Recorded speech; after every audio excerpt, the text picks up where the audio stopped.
as you will recall, the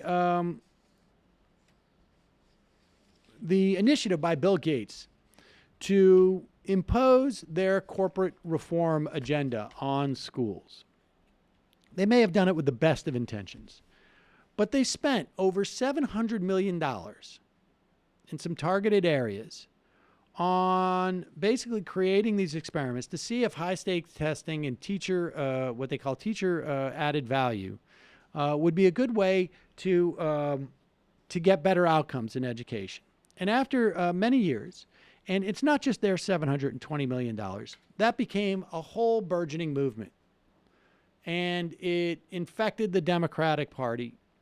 It was a big part of Arnie Duncan and all the Chicago folks, this corporate education reform movement. And very quietly, maybe a month ago, the Rand Corporation, which was hired to do a self-evaluation of this program, came out with their findings. I think the Gates people knew that it was coming before then, that found that none of their stuff worked.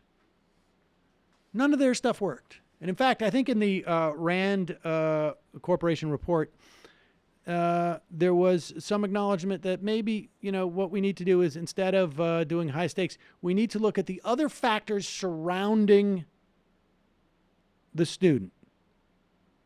In other words, education and schools are not capable, broadly speaking, to intervene with problems that exist outside of schools, whether that is the kids are living in poverty, whether they're malnourished, whether their parents are not, they don't get enough exposure to their parents, etc.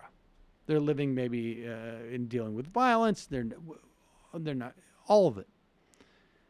So fortunately, we have some really great basketball players in the country. This is a great story. It's also a sad story, because there should not be an opportunity for LeBron James to do what he's doing. It's great that he's doing it. It's just that we should live in a society where it should not be necessary.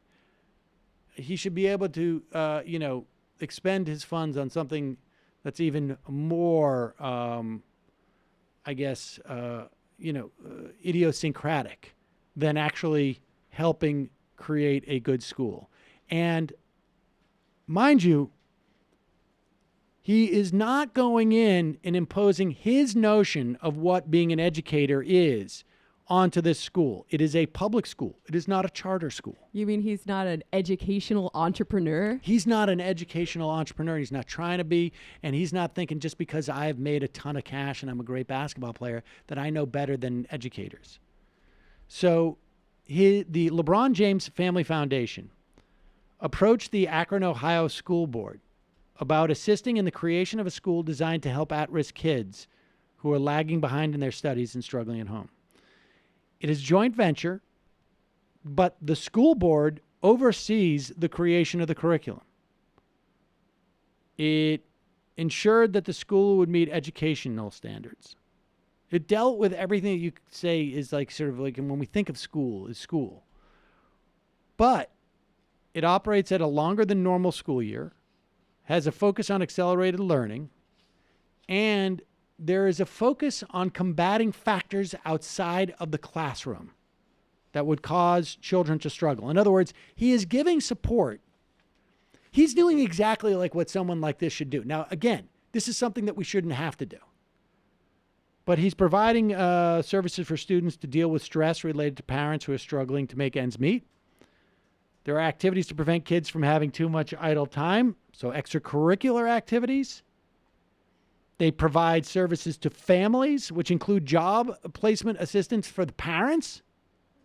They have an on-site food bank that will allow parents to pick out foods that they can prepare at home. I mean, these are addressing all of the societal ills that contribute to poor educational outcomes. It's also giving every student a bicycle so that they have more independence. Here is LeBron James speaking about that school right now.